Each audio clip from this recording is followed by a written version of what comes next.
ଆମର ଚେଷ୍ଟା ପ୍ରଚେଷ୍ଟା ରହୁଛି ଯେ ଆମେ ବହୁତ ଇଜି ମେଥଡରେ ଟେକ୍ନିକାଲ ରିପେୟାରିଂ ଯାହା ଏଟା ଶିଖାଉଛି ଏସି ହଉ ଫ୍ରିଜ ହଉ ୱାସିଂ ମେସିନ ହଉ ୱାଟର ପମ୍ପ ହଉ କିମ୍ବା ପାୱାର ଟୁଲ୍ ମେସିନ ହଉ କିମ୍ବା ଯୋଉଟା କି ଆମର ଆକ୍ୱାଗାର୍ଡ ହଉ ଯାହା ହଉ ତାହା ଆମେ ଅତି ସହଜ ଶିଖିବା ଚାହୁଁଛୁ।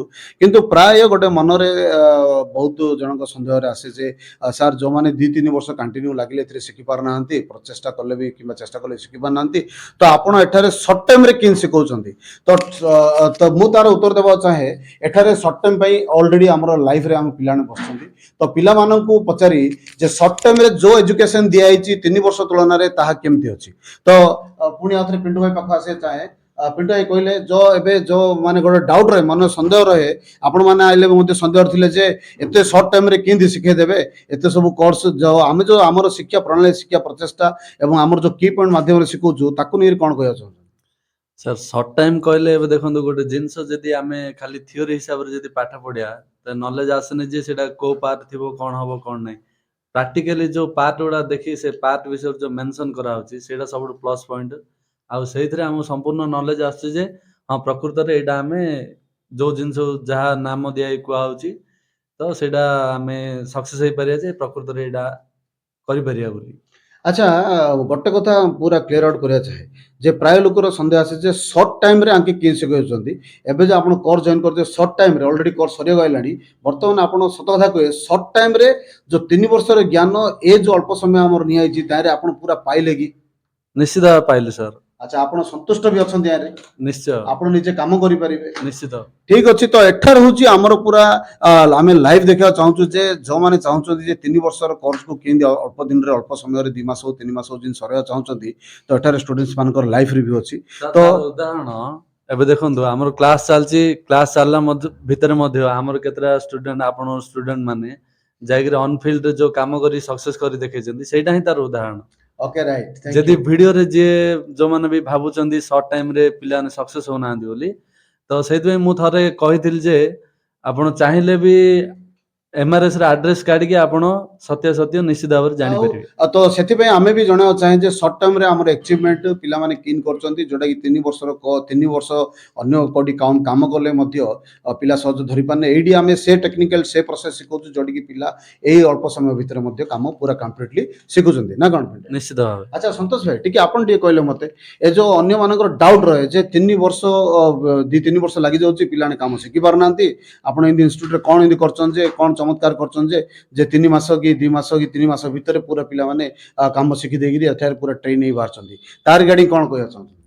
ସାର୍ ମୁଁ ତ ନିଜକୁ ବି ଭରସା ନଥିଲା 3 ମାସ ଭିତରେ ମୁଁ ଶିଖିପାରିବି ବୋଲି କିନ୍ତୁ ଆଜି ମୁଁ ଆସିକି ଏଇଠି ଯୋଉ 3 ମାସ ଭିତରେ ଓନ୍ଲି ଏସି ଏଟାକୁ ମୁଁ ନେଲି ଯୋଉ ବାକି ମୋଟର ୱାଇଡିଙ୍ଗ वगैरह ଏସବୁ ଅଛି ମତେ ଖାଲି ସ୍ପେଶାଲିଷ୍ଟ ଏସି ବିଷୟରେ ଯିବା ପାଇଁ ମୁଁ ଚିନ୍ତା କରିଥିଲି ଆଜି ଯୋଉ ପ୍ରତ୍ୟକ୍ଷ ଭାବରେ ଏଇଠି ପ୍ରାକ୍ଟିକାଲି 100% 100% ପର୍ଯ୍ୟନ୍ତ ପ୍ରାକ୍ଟିକାଲି ଦେଖାଯାଉଛି ପ୍ରତ୍ୟେକ ମେସିନକୁ ଆଣିକିରି ଏଠି ସେ ଜିନିଷ ଉପରେ ଯୋଉ ଦେଖି ଦେଖି ଆମେ ଶିଖି ଯାଇଛୁ ଆମର ତ ଆଉ ସେ ସମୟ ନାହିଁ ଯେହେତୁ ଆମେ ସବୁ ଫ୍ୟାମିଲି ବାଲା ଆଉ ଅଳ୍ପ ସମୟରେ କେମିତି ଶିଖି ପାରିବା ସେ ଭରସା ବିଶ୍ୱାସ ନଥିଲା ଆଜି ଯଦି ଆସିକି ଅଳ୍ପ ସମୟ ଭିତରେ ଯେ ଜିନିଷଟା ଶିଖି ପାରିଲୁ ଏଇଟା ପାଇଁ ଆମେ ସାରା ଜୀବନ ଭୁଲି ପାରିବୁନି MRS କୁ ଆଉ ଆମର ରୁଦ୍ର ସାର୍ ଆମର ରିଙ୍କୁ ସାର୍ ଯୋଉ ପ୍ରକାର ପ୍ରଣାଳୀରେ ଆଜି ବୁଝଉଛନ୍ତି ଏଇଟା ମୁଁ ଭାବୁଛି ଆମର ହୁଏତ ଇଣ୍ଡିଆରେ 1 ନମ୍ବର ଇନଷ୍ଟିଟ୍ୟୁଟ। ଆରେ ବାପରେ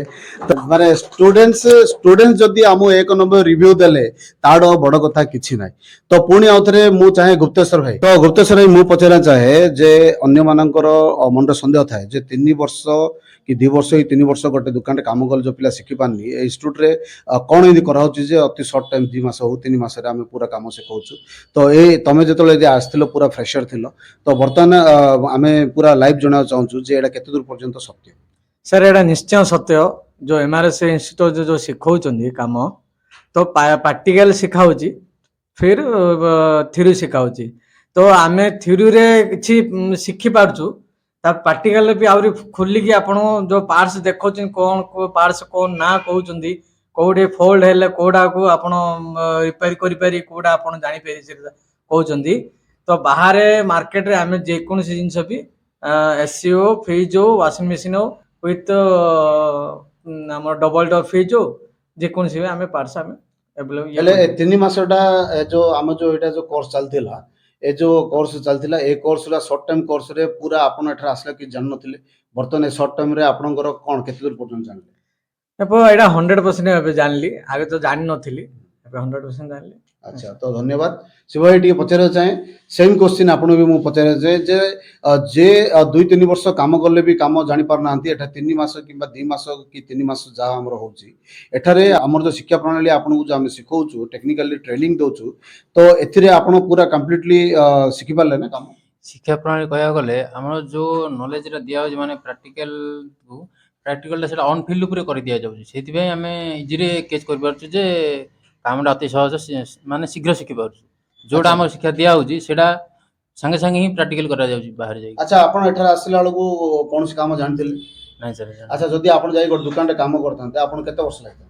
ସେଇଟା ତ ପୁରା ନଲେଜ ଦେଇନଥାନ୍ତି ନା, ମାନେ ଯୋଉ ଦୋକାନରେ କାମ କରୁଥିଲେ ସେ ପୁରା 100% ନଲେଜ ଦେଇନଥାନ୍ତି, ଆଚ୍ଛା ତ ଆମକୁ ବେଶୀ ସମୟ ଲାଗିଯାଇଥାନ୍ତା। ଆଚ୍ଛା ଏଇ ଯୋଉ ଇନଷ୍ଟିଟ୍ୟୁଟ ସରିଲେ ଯୋଉ ଜଏନ୍ କଲେ ଇନଷ୍ଟିଟ୍ୟୁଟ ଆମର ଯୋଉ ଜଏନ୍ କଲେ ଏ ସର୍ଟ ଟର୍ମ ଭିତରେ ଆପଣ ସବୁ ନଲେଜ ପାଇଲେ କି? ଆଜ୍ଞା ଆଚ୍ଛା ଆପଣଙ୍କୁ କିଛି ଜାଣିଥିଲେ ନାଇଁ କିନ୍ତୁ ଏ ସର୍ଟ ଟର୍ମ ଭିତରେ ଆପଣ ବହୁତ ଜାଣିଲେ ଏଲିଜିବଲ ହେଲେ ଆଜ୍ଞା ଏବେ ଆପଣ ଅନଫିଲ୍ଡ ଉପରେ କାମ କରିପାରିବେ ଆଜ୍ଞା ସେଥିରେ ନିଜର କନଫିଡେନ୍ସ ଅଛି। ସେଇଥିପାଇଁ ତ ଜଲ୍ଦି ହିଁ ଶିଖିପାରିଲୁ, ନହେଲେ ଓକେ ଶିଖିପାରିଲୁ। ରାଇଟ୍ ତ ଆମର ପଢିବାର କି ପଏଣ୍ଟ କି ମାଧ୍ୟମ ଯାହା ଆମେ ଯୋଉ ସେଟା ଭେରି ସାର୍ ଏକ୍ସିଲେଣ୍ଟ ଥିଲା ସେଇଟା ଏକ୍ସଲେଣ୍ଟ ସାର୍। ଓକେ ଯାହା ହଉ ତ ଏଇଟା ହିଁ ଆମର ପ୍ରକୃତ ରିଭ୍ୟୁ ଏଇଟା ହିଁ ଆମର ପ୍ରକୃତ ରିଭ୍ୟୁ ଯେ ଆମେ ସର୍ଟ ଟାଇମରେ ପିଲାମାନଙ୍କୁ କେମିତି ଶିଖଉଛୁ ଏବଂ ପିଲାମାନେ କେମିତି ତାର ଡେଭଲପ କରୁଛନ୍ତି।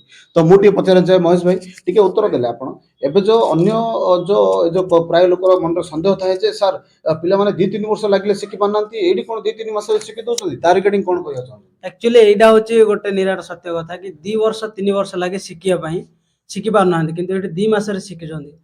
ଆକ୍ଚୁଆଲି ଗୋଟେ ଦୋକାନରେ କ'ଣ ହଉଛି ନା କେହି ବି କାମ ଶିଖଉନାହାନ୍ତି ଭଲସେ, କାହିଁକି ଯଦି କାମ ଶିଖେଇଲେ ସେ ପିଲା ଛାଡ଼ିକି ପଳେଇବ ଅନ୍ୟ ଜାଗାରେ ଯାଇ ନିଜ ବିଜନେସ୍ ସେ ଷ୍ଟାର୍ଟ କରିବ, ସେଥିପାଇଁ ସେଠି ଶିଖଉନାହାନ୍ତି। ଖାଲି ଓନ୍ଲି ମାନେ ପିଲାକୁ ରଖିବା ପାଇଁ ସେମାନେ ଚେଷ୍ଟା କରୁଛନ୍ତି। କିନ୍ତୁ ଏଠି MRNC ଇନଷ୍ଟିଟ୍ୟୁଟରେ ଏତିକି ଗୋଟେ ପିଲା ନିଜ ଷ୍ଟାଣ୍ଡାର୍ଡ ହେବା ପାଇଁ ଏଠି ପୁରା ପ୍ରାକ୍ଟିକାଲ ସହିତ ଥିଓରି ଶିଖା ହେଉଛି, ସେଥିପାଇଁ ପିଲା ଅତି ସହଜରେ କ୍ୟାଚ୍ କରିପାରୁଛନ୍ତି ଯାହା ବି କହିଲେ।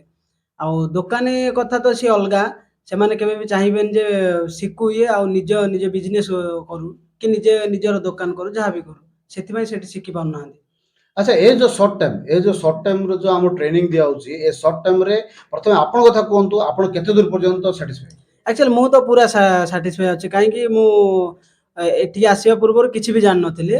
ଆଉ ମୁଁ ଗୋଟେ ମନରେ ସ୍ଥିର କରିଥିଲି ଶିଖିବା ପାଇଁ, ଆଉ ମୁଁ ଭଲ ପ୍ଲାଟଫର୍ମ ଖୋଜୁଥିଲି ଆଉ ମୋତେ ଆଜି ପର୍ଯ୍ୟନ୍ତ ମିଳିନଥିଲା। ଆଉ MRS ଯୋଉ ଭିଡ଼ିଓ ଆସିଲା ୟୁଟ୍ୟୁବ ମାଧ୍ୟମରେ ମୁଁ ୟୁଟ୍ୟୁବ ମାଧ୍ୟମରେ ଦେଖିକି ଏଠି ଆସି ଜଏନ୍ କରିଛି। ଆଉ ଯୋଉ ମାନେ ମୁଁ ଜଏନ୍ ସମୟରେ ମୋତେ କିଛି ଡାଉଟ୍ ନଥିଲା, ଗୁଡ଼ାଏ ଭିଡ଼ିଓ ଦେଖି ଡାଉଟ୍ କରନ୍ତି କିନ୍ତୁ ମୋର ଡାଉଟ୍ ନଥିଲା। ମୁଁ ଗୋଟେ କାହିଁକି ଜଣେ ଯଦି ଶିଖିବା ପାଇଁ ଚାହୁଁଛି ତ କେବେ ବି ସେଇଟା ଫ୍ରଡ୍ ହେଇନଥିବ, ଗୋଟେ ଶିକ୍ଷା ଜଣେ ଯଦି ଦେବାକୁ ଚାହୁଁଛି, ସେଥିପାଇଁ ମୁଁ ଡାଇରେକ୍ଟ ଆସି ସାରଙ୍କ ସହିତ କଥା ହେଇକି ଜଏନ୍ କରିଥିଲି। ଆଚ୍ଛା ଏଟା ଜଏନ୍ କଲେ ଆପଣ ଏ ଯୋଉ 2-3 ମାସ ଯାଇ କ୍ଲାସ ନେଲେ ସବୁ କଲେ ବର୍ତ୍ତମାନ ଏବେ ସରିବା ପରେ ଆସିଲାଣି ଆପରେ ଆପଣ ଚାହିଁଲେ ନିଜେ ଗୋଟେ ଦୋକାନ ଖୋଲି ହୋଇପାରିବେ? ଆଜ୍ଞା ସାର୍, ମୁଁ ନିଜେ ବି କରିବା ଚାହିଁଲେ କରିପାରିବି, ଆଉ ଯାହା ବି ଆମ ଫିଲ୍ଡରେ କାମ ମିଳୁଛି ଆମେ ଯାଇକି ବି କରୁଛୁ। ତ ଏ 3 ମାସ ଆପଣଙ୍କ ପାଇଁ ପୁରା ପରଫେକ୍ଟ ରହିଲା? ପୁରା ପରଫେକ୍ଟ ରହିଲା ଆଉ ଦମଦାର ରହିଲା। Okay thank you very much. ତ ପୁଣି ଆଉଥରେ ଆସି ଆମେ ଶର୍ତ୍ତ ଭାଇ ଆପଣଙ୍କ ପାଖକୁ ପୁଣି ମୁଁ ଆସିଲି ତ ପଚାରିବାକୁ ଚାହେଁ ଯୋଉ 2-3 ବର୍ଷ ଯୋଉମାନେ ବାହାରେ କାମ କଲେ ବି ଜାଣିପାରୁନାହାନ୍ତି ଏଠାରେ 2-3 ମାସ ଭିତରେ ଆମେ ଯୋଉ ପୁରା କାମ ଶିଖଉଛୁ ଆର ସତ୍ୟତା ବିଷୟ ନେଇ ଆପଣ ଟିକେ ବର୍ଣ୍ଣନା କରନ୍ତୁ। मेन कथा होची एटी प्रॉपर थियोरी और प्रॉपर प्रैक्टिकल इन प्रॉपर भाव दिया जाଉଛି इजी टू इट सार आमर कोची इजी भाव रे जो गोटे पिलाटा शिखिला आज आमर गोटे आउट एक्स्ट्रा सार सार मार नॉलेज अछि मु कहबी सार सार मार एस्ट्रोलॉजिकल गोटे जिनिस अछि सार पाखरे सार जानि पारन के बुझी पाइलानी सार मन मु जाई सेटा भीतर कोन भाई बुझी पाइला आस्ट्रो एटा गोटे एक्स्ट्रा नॉलेज आज भीतर आज शिखि परन सार जानि परन सार एटा होची सब बड़ जिनिस आ किछि ना शॉर्ट टाइम कोन एटा इजी दिया होची इजी टू इजी दिया होची शॉर्ट टाइम कोन ए होची शॉर्ट टाइम।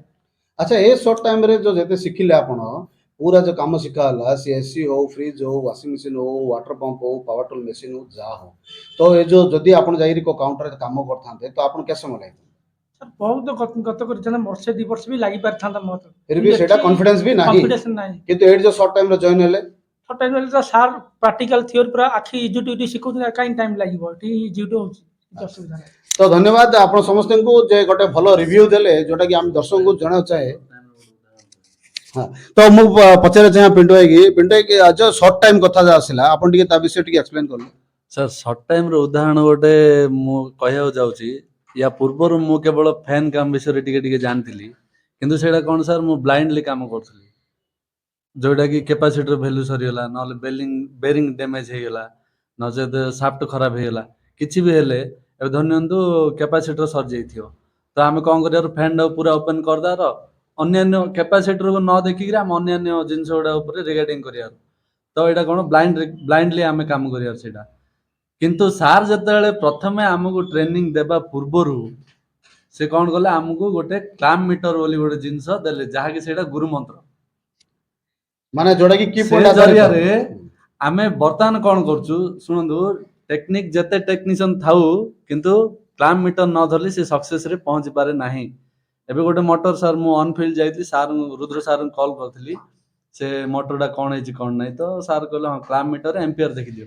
ତ ଏମ୍ପିୟରରେ ଆମେ ଜାଣିପାରିଲୁ ଯେ ହଁ ପ୍ରକୃତରେ ମଟର ଠିକ୍ ଅଛି। ଆ ପୂର୍ବରୁ ମୋର ସାଙ୍ଗ ଜଣେ କହୁଥିଲା ନାଇଁ ତାର କାପାସିଟର ଡାଉନ୍ ଥିବ, ତ କାପାସିଟର ଭ୍ୟାଲ୍ୟୁ ଚେକ୍ କଲା ପରେ ଠିକ୍ ଅଛି କ୍ଲାମ୍ ମିଟରରେ। ତ ସାର୍ ଯୋଉ କ୍ଲାମ୍ ମିଟର ବିଷୟରେ ଯୋଉ ପ୍ରଥମେ ଆମକୁ ଯୋଉ ଗୁରୁ ମନ୍ତ୍ରଟା ଦେଇଥିଲେ, ସେଇଟା ସବୁଠୁ ସୌଭାଗ୍ୟର କଥା, ଆଉ ସେଇଟା ହିଁ ସବୁଠୁ ଇଜି କନସେପ୍ଟ ଯେ ଆମେ କମ୍ ଟାଇମ୍ ଭିତରେ ସବୁ ଜିନିଷ ସର୍ଟ ଆଉଟ୍ କରିଦଉଛୁ। Okay thank you very much. तो गुरु मंत्र जो कथा उठला ये गुरु मंत्र हूँ आमर की पॉइंट खाली क्लाम मीटर उपर आधारित ना आ बहुत बहुत जिनस आमर की पॉइंट अच्छी से मु गोटे डाउट क्लियर करने चाहे ए वीडियो माध्यम जाना चाहे जे जहाँ को 2 ରୁ 3 वर्ष लगी जाऊँगी जदि गोटे दुकान रे काम करी काम शिखापी तो एठारे 2 ରୁ 3 मास सी 100% शिखि पार्टी जहाँकि एबे जो रिव्यू ना आप लाइफली देखिले तो आमर पढ़ेवा शैली आमर की पॉइंट प्रोसेस टोटाली आम डिफरेंट करूँ एवं आम सदा सर्वदा चेष्टा करूँ गोटे पिला को माइंड मेंटालिटी अनुसार को प्रकार कि पढ़ेले से प्रकार धरी पारे स्टूडेंट्स मानक रिव्यू नेली जे ए जो सत्यता को माने वीडियो माध्यम अन्य मानक देखा एथि आपण भी जदि चाहूचंदी एठर आसिक ट्रेनिंग नेबा पई तो स्क्रीन ऊपर दिया जाइथिया नंबर आपण जोगाजोग करंतु कांटेक्ट करंतु एवं डिटेल्स विवरणी आमडू ग्रहण करंतु। तो आपण समस्त को मोर नमस्कार रहिली। जय जगन्नाथ।